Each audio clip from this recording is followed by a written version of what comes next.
Hello दोस्तों, एक और नए वीडियो में स्वागत है। तो दोस्तों देख सकते हैं मेरे पास ये MI 5 पे मोबाइल है और ये मोबाइल जो है चार्ज नहीं हो रहा है और इसमें चार्जिंग कनेक्टर की प्रॉब्लम है, जो कि आपको हम पहले चार्जिंग केबल में लगा के आपको दिखा दे रहे हैं। कुछ भी नहीं शो कर रहा है दोस्तों। मैंने जो है केबल लगा दी और आप देख सकते हैं इसमें जो है चार्जिंग नहीं हो रही है।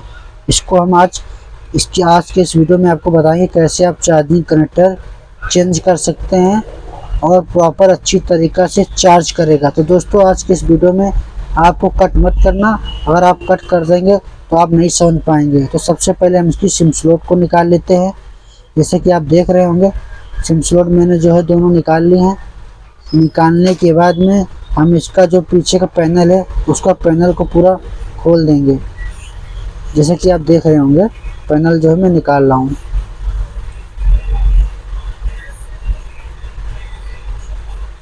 ये पैनल गाइस मैंने खोल दिया है। अब इसके नीचे जो प्लेट लगी उसके सारे स्क्रू हम खोल देंगे। एक एक करके सारे में स्क्रू उसके खोल देंगे।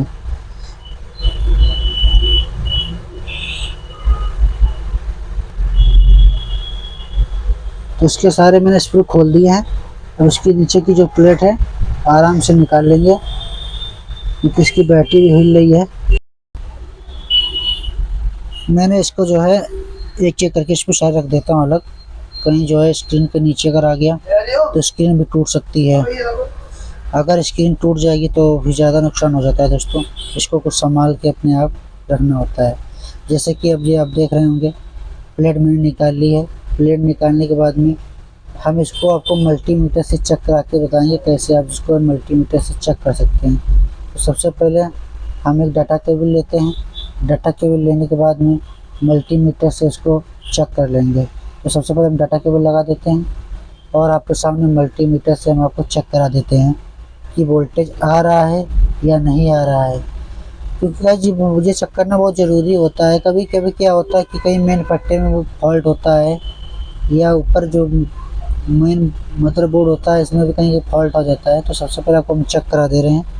तो आप देख सकते हैं जो है इसमें वोल्टेज नहीं आ रहा है, कुछ भी शो नहीं कर रहा। जो रीडिंग आती है वो रीडिंग नहीं शो कर रही है।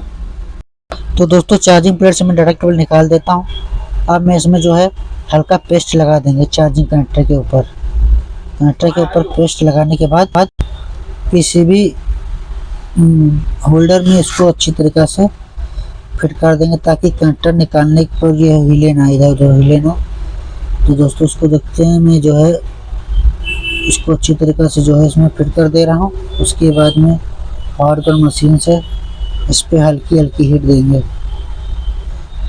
हल्की हल्की हीट देंगे। जब ये अच्छी तरीक़े से हीट हो जाएगा ऑटोमेटिक कनेक्टर ये जो है हिलने लगेगा, उसको हम बाहर निकाल लेंगे।